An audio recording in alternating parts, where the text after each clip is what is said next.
नमस्कार। कौटिल्य के राजनैतिक विचारों के अध्ययन के क्रम में अब हम कौटिल्य के राजा और राजपद संबंधी विचारों का अवलोकन करेंगे। कौटिल्य ने राजा को लोक कल्याण से संबंधित विशेष, क्योंकि अभी पूर्व वार्ता में हमने देखा कि कौटिल्य ने राजा और राज्य में किसी प्रकार का विभेद नहीं किया, इसलिए राजा और राजपद के संदर्भ में कौटिल्य ने जिस प्रकार से राजा को प्रजा सुख और प्रजा कल्याण के दायित्व से बांधा है, उस क्षेत्र में राजा का दायित्व जो है वो बहुत विस्तृत और बृहद हो जाता है। राजा को दंड शक्ति के माध्यम से राज्य में वर्णाश्रम धर्म की स्थापना करनी चाहिए। वर्णाश्रम धर्म जिसमें मुख्यतः 4 वर्ण हैं और इन चारों वर्णों के लिए निर्धारित जो कार्य हैं, उनके जो व्यवस्थाएं हैं, करने योग्य और न करने योग्य कार्य हैं, उन सब की व्यवस्था ब्राह्मण, क्षत्रिय, वैश्य और क्षूद्र, ये 4 वर्ण हैं और इन चारों वर्णों के लिए यथा योग्य व्यवस्था और दायित्व का निर्धारण और उसकी पूर्ति का दायित्व राजा को दंड शक्ति के माध्यम से पूरा करना चाहिए। दंड द्वारा समाज में फैली अराजकता और अव्यवस्था दूर करके धर्म की स्थापना राज्य में करने का प्रयास राजा को करना होगा। प्रजा के कल्याण में ही राजा का कल्याण है, प्रजा के सुख में ही राजा का सुख है। इस प्रकार का दायित्व राजा जो है वो अपना पूर्ण करे।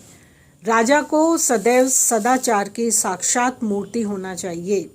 राजा को शारीरिक, आत्मिक, मानसिक और बौद्धिक समस्त प्रकार के गुण और योग्यताओं से युक्त होना चाहिए। और यदि कहीं राजा को ऐसा लगता है कि कुछ ऐसा उसके व्यक्तित्व का दोष है जो आत्मिक, मानसिक या बौद्धिक किसी भी रूप में उसकी योग्यता को नकारात्मक रूप में प्रभावित कर रहा है, तो उसमें इम्प्रूवमेंट का या उसमें सुधार का प्रयास भी राजा को करना चाहिए। कौटिल्य ने राजा के लिए उसकी दिनचर्या का निर्धारण भी किया है। राजा को राजकार्यों का अवलोकन, उसके अपने दैनिक कार्यों का निर्धारण, प्रजा सुख के कार्य के लिए अनेक प्रकार के आयोजनों का निर्धारण कब करना चाहिए, किस प्रकार करना चाहिए, इसका भी अर्थशास्त्र में उल्लेख किया गया है। साथ ही साथ कौटिल्य ने यह भी माना है कि राजा को दंड नहीं दिया जा सकता। राजा अदंडनीय है, उसे न्यायालय में नहीं बुलाया जा सकता। राजा को सभी प्रकार के करों से छूट है। अघोषित संपत्ति और मुद्रा या गड़ा हुआ धन आदि जो हैं वो भी सब राजा के ही होते हैं, यानी राजकोष के होते हैं। राजा की मर्यादाओं का निर्धारण भी कौटिल्य ने किया है और राज्य की शक्ति पर जो सर्वाधिक या सर्वे सर्वा अंकुश है वो राजा का कायम होता है। तो राजा को भी सामाजिक परंपराओं या वर्णाश्रम धर्म की अवहेलना या उपेक्षा नहीं करनी चाहिए, क्योंकि समाज और राज्य की व्यवस्थाएं मुख्य रूप से इन्हीं 4 वर्गों के द्वारा, जिन्हें वर्ण व्यवस्था में ब्राह्मण, क्षत्रिय, वैश्य और क्षूद्र 4 वर्ण के रूप में माना जाता है, इनसे स्थापित होती है। इसलिए राजा को भी वर्णाश्रम धर्म के कर्तव्यों की अनदेखी नहीं करनी चाहिए, अवहेलना नहीं करनी चाहिए और सामाजिक परंपराओं और प्रथाओं का सम्मान करना चाहिए।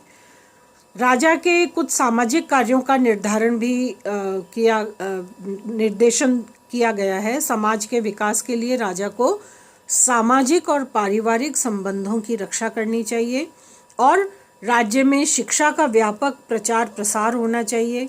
राज्य का निरंतर विस्तार राजा को करते रहना चाहिए।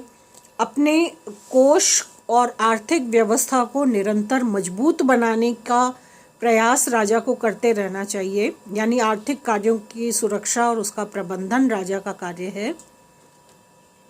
और इस प्रकार कौटिल्य राजा का अपना प्रिय या अपना सुख कुछ नहीं है, प्रजा का सुख या प्रजा का प्रिय ही राजा का प्रिय और राजा का सुख है। इसलिए प्रजा के प्रति पूर्णतः समर्पित, प्रजा के प्रति, प्रजा के सुख के लिए सदैव तत्पर और पूर्णतः समर्पित प्रकार का दायित्व जो है वो राजा और राजपद का है।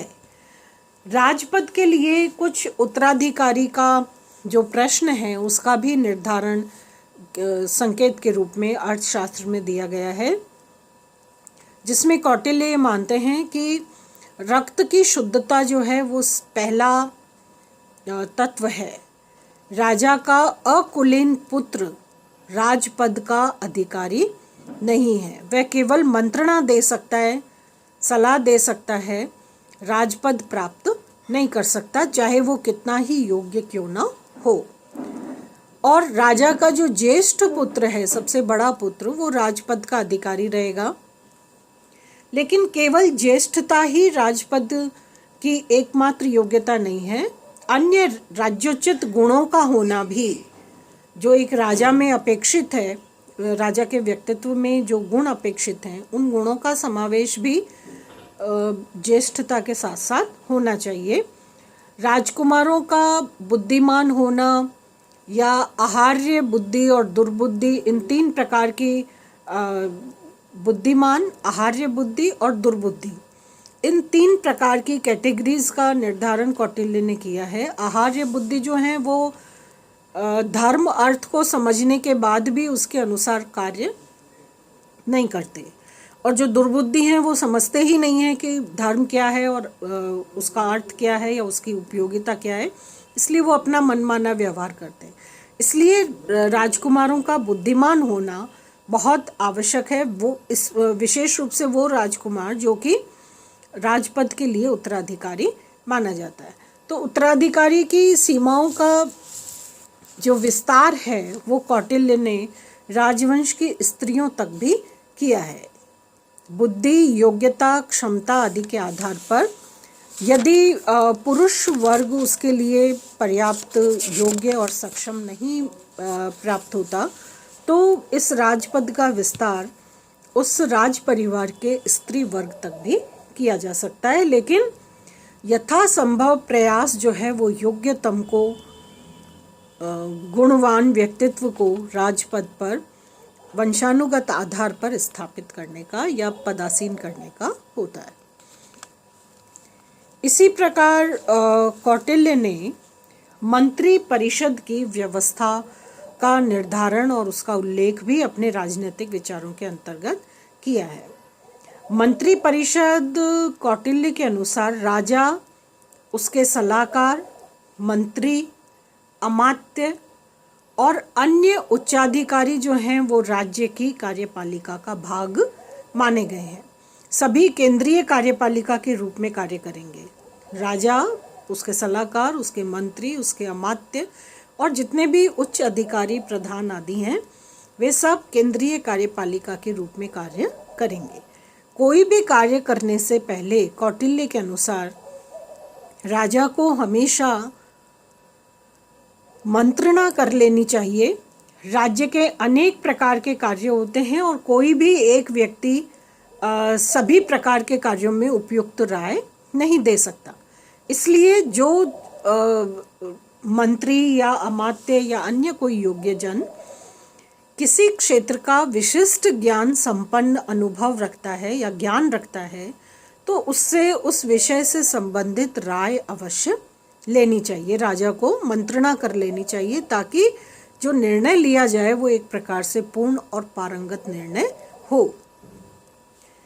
परामर्श देना और परामर्श की उच्चता जो है वो, परामर्श एक प्रकार से मंत्री परिषद की योग्यता, आवश्यकता और उसके होने का, अस्तित्व का पहला आधार होता है। इसलिए कितनी योग्य, सक्षम और उचित सलाह मंत्री परिषद दे रहा है, इसी बात पर मंत्री परिषद का अस्तित्व और उसकी जो कहना चाहिए उसका महत्व जो है वो आधारित होता है। मंत्री परिषद राजा को आलसी होने से बचाती है, उसे कर्तव्यपरायण बनाए रखती है। विपत्ति के समय अमात्यों द्वारा राजा की आवश्यकता पड़ने पर राजा की रक्षा करनी चाहिए, इस प्रकार का उल्लेख भी मंत्री परिषद के विधान के अंतर्गत कौटिल्य करते हैं। राजा जो है वो राज्य का प्रथम आधार है और मंत्री परिषद उसका दूसरा आधार है। यानी दोनों राजा और मंत्री परिषद किसी भी उत्तम राज्य व्यवस्था के लिए दो पहियों के समान, दो चक्र के समान संचालित करने वाली इकाई के अहम भाग माने जाते हैं। समय, परिस्थिति और आवश्यकता के अनुसार कौटिल्य ये मानते हैं कि मंत्रियों की नियुक्ति करनी चाहिए। जैसा समय है, जैसी आवश्यकता है, परिस्थिति का स्वरूप कैसा है, उसके अनुसार मंत्रियों की नियुक्ति की जानी चाहिए। राजा को 3 या 4 मंत्रियों से मंत्रणा अवश्य कर लेनी चाहिए। मंत्री परिषद की सदस्यता जो है वो सभी को सुलभ नहीं होती। विशेष योग्यताओं के आधार पर ही मंत्री परिषद की सदस्यता का निर्धारण किया जाता है। कौटिल्य ने मंत्री परिषद की सदस्यता के लिए कुछ आधार कायम किए हैं। कुछ परीक्षण के लिए उनका एक मुख्य मूल्यांकन का स्तर और मापदंड कायम किया है, जिसमें धर्मोपधा, कामोपधा, अर्थोपधा और भयोपधा, इन 4 आधारों पर मंत्री का परीक्षण करने के उपरांत उसे मंत्री परिषद का सदस्य बनाया जाए। धर्मोपधा यानी धर्म के द्वारा परीक्षा, कामोपधा यानी जो रज तत्व से संबंधित तत्व हैं, काम को बढ़ाने वाले या काम को प्रभावित करने वाले, उन तत्वों के आधार पर परीक्षण। फिर अर्थोपधा में धन का लालच या लोभ देकर परीक्षण या मूल्यांकन। भयोपधा में शासन के विरुद्ध आचरण करने के लिए प्रेरित करना और भय का स्तर जांचने का परीक्षण करना। तो इस प्रकार से जो मुख्य प्रवृत्तियां हैं, उन प्रवृत्तियों के आधार पर पर्याप्त परीक्षण करने के उपरांत ही योग्यतम व्यक्ति को मंत्री परिषद की सदस्यता दी जानी चाहिए। यानी इसीलिए मंत्री परिषद की सदस्यता कौटिल्य के अनुसार सभी को सुलभ नहीं है। विशेष योग्यता संपन्न व्यक्ति ही इसकी सदस्यता से जुड़ सकते हैं। इसके अतिरिक्त मंत्री परिषद की कार्यप्रणाली का भी कौटिल्य ने उल्लेख किया है कि एक अध्यक्ष हो। राजा द्वारा इसकी अध्यक्षता मंत्री परिषद की नहीं की जाए। बैठकों का आयोजन लगातार होता रहे। आवश्यकतानुसार बहुमत द्वारा निर्णय की पुष्टि हो जानी चाहिए। और राजा जो है वो निर्णय, इस व्यवस्था में निर्णय लेने की प्रक्रिया पर जब आता है, के स्तर पर जब आता है, तो उसे अपने विवेक का प्रयोग और साथ ही साथ जो योग्यतम लोगों द्वारा जो सलाह दी गई है उसको उसका अवलोकन करने के उपरांत ही कोई निर्णय करना चाहिए। मंत्री परिषद को हमेशा गोपनीयता की नीति का विधिवत और अनिवार्य रूप से पालन करते रहना चाहिए। मंत्र फूट जाने से, यानी जो सूचना है, जो बात है, वो प्रत्यक्ष हो जाने से राजा और अधिकारी दोनों ही संकट में पड़ सकते हैं। और इसके लिए कौटिल्य ने कछुए के अंगों का उदाहरण दिया है कि सुरक्षा नीति को व्यवहारिक रूप में सफलतापूर्वक लागू करने के लिए, जैसे आवश्यकता होने पर कछुआ अपने अंगों को बाहर निकालता है, खतरा भांपकर वो अपने अंगों को अपने कवच के अंदर समेट लेता है, गोपनीय बना लेता है, उसी प्रकार मंत्री परिषद को भी इसी कुशलता से और चतुराई से कार्य करना चाहिए। मंत्रणा का जो स्थान है, सलाह देने वाला जो स्थान है, जगह है, उसकी सुरक्षा पर भी पर्याप्त बल दिया गया है। कौटिल्य मानते हैं कि पक्षी भी वहाँ पर टिकना नहीं चाहिए, होना नहीं चाहिए। मंत्र भेदी को राज्य से निकालने का या सूली तक पर चढ़ा देने के दंड का वर्णन भी कौटिल्य ने किया है। कौटिल्य ये भी मानते हैं कि जब मंत्री परिषद निर्णयात्मक स्थिति में आती है तो निर्णय होने पर उसे क्रियान्वित करने में अधिक समय या विलंब नहीं लगाना चाहिए, क्योंकि राजा को ऐसे पुरुषों से मंत्रणा नहीं करनी चाहिए जिनका वो कभी अपकार कर चुका है या उनका कभी कोई नुकसान कर चुका है या उन्हें दंडित कर चुका है, क्योंकि ऐसे व्यक्ति कभी भी सही सलाह नहीं देंगे। तो जो भी निर्णय लिया है उसे विलंबकारी स्तर तक नहीं लाया जाए, बल्कि उसको तुरंत क्रियान्वित किया जाए ताकि उसका अधिकतम लाभ जो है वो प्राप्त किया जा सके। मंत्रियों का वेतन सुनिश्चित होना चाहिए। उनकी योग्यता के आधार पर पर्याप्त भरण पोषण के लिए जितना आवश्यक है उतना होना चाहिए। और राज्य के जो अधिकारी हैं उन्हें कौटिल्य ने 3 भागों में उनका विभाजन किया है। प्रथम श्रेणी में राज्य के मंत्री, पुरोहित, सेनापति, युवराज आदि महत्वपूर्ण स्तर के अति विशिष्ट सत्ताधारी हैं। द्वितीय श्रेणी में द्वावारिक, जो राजनय आदि के कार्य, द्वावारिक, अंतर्वेशिक, प्रशासता, समाहर्ता, सन्निधाता, जो अलग अलग प्रकार से, जैसे सन्निधाता भंडार गृह का रक्षक होता है, इसी प्रकार अंतर्वेशिक जो है वो राजा का प्रधान अंगरक्षक होता है। समाहर्ता जो है वो एक प्रकार से वित्त मंत्री की, फाइनेंस की भूमिका निभाता है, की सुरक्षा करता है। तो इस प्रकार अलग अलग विभागाध्यक्षों का द्वितीय स्तर पर निर्धारण किया गया। और तीसरी श्रेणी या तीसरा स्तर जो है वो एक प्रकार से न्यायिक और अन्य अधिकारियों का होता है, जैसे प्रवेस्ट्रा जो फौजदारी प्रकार के कानून और फौजदारी न्याय व्यवस्था को देखता है। नायक, पौर, व्यवहारिक जो है वो दीवानी और दीवानी विवादों का एक प्रकार से निर्धारण करते हैं। कर्मांतक जो हैं वो सभ्य, दंड पालक, दुर्ग पालक, अंतःपाल जो किलों के प्रभारी आदि हैं, इनका निर्धारण। इस प्रकार 3 स्तर पर 3 प्रकार के मंत्री परिषद के कर्मचारी और अधिकारियों का निर्धारण किया है और ये अपने अपने निर्धारित कार्यों को पूरा करने का प्रयत्न करेंगे। इसी प्रकार कौटिल्य ने स्थानीय प्रशासन से संबंधित विचारों का निर्धारण भी किया है, जिसमें उसने राज्य को 2 भागों में बांटा है, दुर्ग और जनता। दुर्ग को पुर या नगर इस तरह से बांटा गया है और जनता। दुर्ग का पुनः स्थानीय आधार पर कौटिल्य ने 4 भागों में विभाजन किया है और प्रत्येक भाग के लिए एक स्थानिक नामक कर्मचारी को नियुक्ति दी है। राज्य के 2 भाग हैं, पहला दुर्ग और दूसरा जनता। दुर्ग को पुर के रूप में या नगर के रूप में भी जाना जाता है। दुर्ग के 4 भाग कौटिल्य ने निर्धारित किए हैं और प्रत्येक भाग का एक अधिकारी होगा जिसे स्थानिक का नाम दिया गया है। स्थानिक के अधीन गोप होगा। गोप जो है वो 10, 20 या 40 कुटुंबों के संयुक्तिकरण से निर्मित या गठित जो संघ है उसके प्रधान को गोप का नाम दिया जाता है।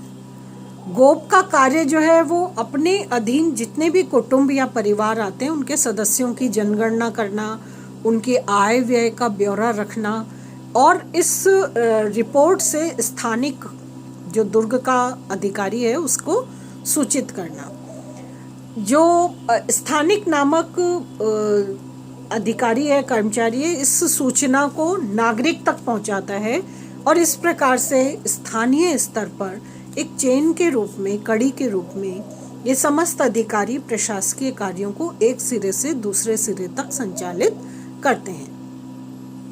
नगर का अध्यक्ष जो है वो नागरिक होता है। इसका कार्य होता है नगर में शांति व्यवस्था बनाए रखना, आने जाने वाले जो राहगीर हैं इनके लिए, इनके रुकने के लिए नियम बनाना, इनके रुकने की व्यवस्थाएं करना और साथ ही साथ आवागमन आदि से संबंधित नियम बनाना इसका कार्य होता है। स्थानीय प्रशासन का दूसरा अंग जो है वो है जनपद।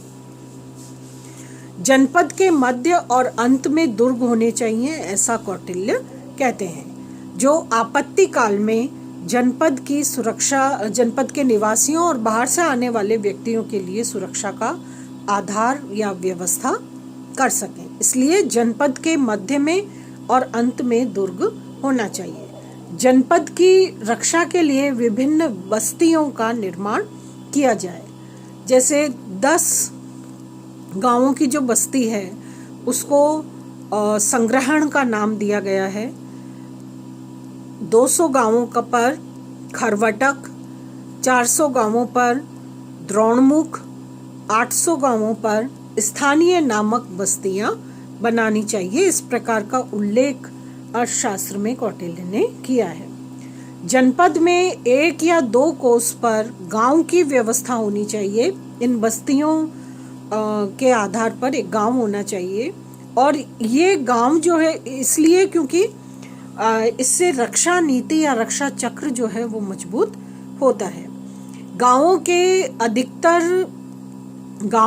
प्रत्येक गांव में अधिकतर संख्या जो है वो शिल्पियों और किसानों की होनी चाहिए, ताकि श्रम के आधार पर एक प्रकार से आत्मनिर्भरता का गुण जो है अर्थव्यवस्था का वो गांवों में स्थापित हो सके। गांवों में कम से कम 100 घर या अधिकतम 500 घर होने चाहिए। तो गांव हैं, बस्तियां हैं, परिवार हैं, परिवार के ऊपर फिर दुर्ग के स्थानीय कर्मचारी हैं। इस प्रकार से गांव के शासन का संचालन जो है वो उसी गांव के वृद्धों द्वारा या ग्रामीणों के द्वारा किया जाना चाहिए। तो स्थानीय स्तर तक प्रशासन को विभिन्न कार्यों और दायित्वों में बांधकर कौटिल्य ने स्पष्ट रूप से स्थानीय प्रशासन की व्यवस्था का समर्थन और उसका निर्धारण किया है। धन्यवाद।